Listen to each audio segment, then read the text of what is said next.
하루 두 번의 기회에 10억이 넘는 자산 지금 정리 안 하면 후회합니다 라고 되어 있습니다. 오늘 블로그 쓰는 내용입니다. 10억 이상 자산이라면 꼭 알아야 할 절세 전략이죠. 재산을 물려줄 때 가장 중요한 고민 중 하나가 바로 상속과 정려입니다. 자칫 잘못하면 수억 원의 세금을 더 내야 할 수도 있고, 반대로 현명한 계획을 잘 세우게 되면 절세 효과를 극대화할 수도 있습니다. 그렇다면 언제 어떤 방식으로 가장 유리할까요? 지금부터 사례 연구와 함께 구체적인 절세 전략을 알려드리도록 하겠습니다.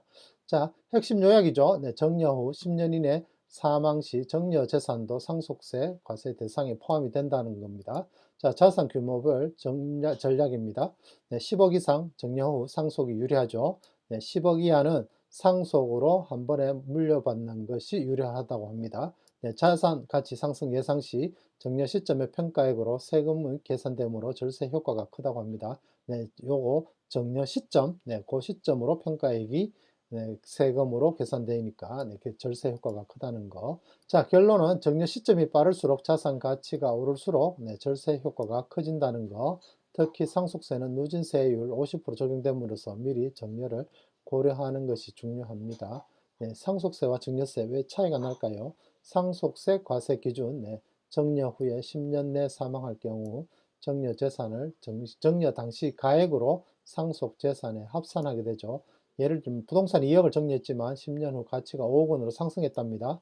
상속세는 정려 당시 평가 2억 원으로 2억 원 기준으로 계산된다고 합니다. 결과적으로 상속세 절감 효과가 있다고 합니다. 정려세 장점, 자산 가치가 오를 경우 저평가된 정려액으로 세금이 절감이 가능하다는 것, 공제 혜택 활용까지 가능하다는 얘기죠. 일괄 공제 5억 원이고 배우자 공제 5억 원 등.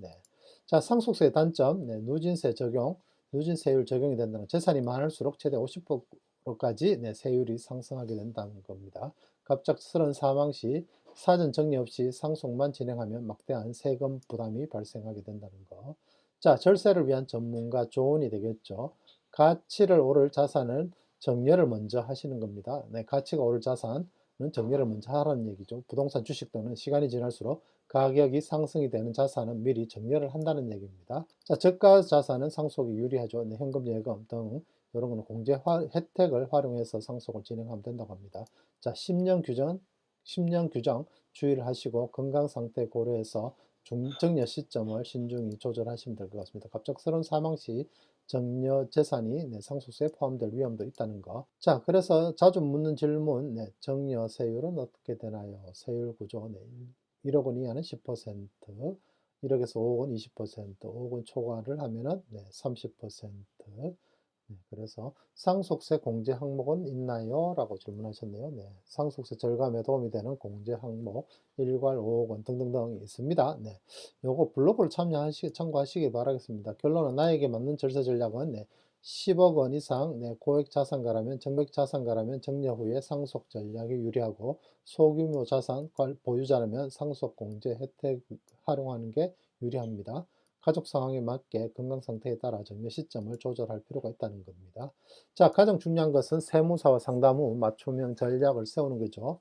그래서 여러분들, 요 블로그를 보셨던 분들은 한번 세무사들하고 한번 전문가하고 상담하고 최적의 방법을 선택을 하시기 바라겠습니다.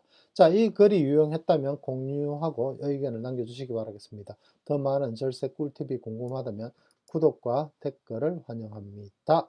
자, 여기까지 오늘 방송은 마무리를 하도록 하겠습니다. 매일매일 일일 포스팅 같이 한번 해보는 겁니다. 그래서 여러분들도 할 수 있다는 거, 쉽게 접근할 수 있다는 것을 저희들이 보여드리기 위해서 이렇게 진행을 하는 거니까요.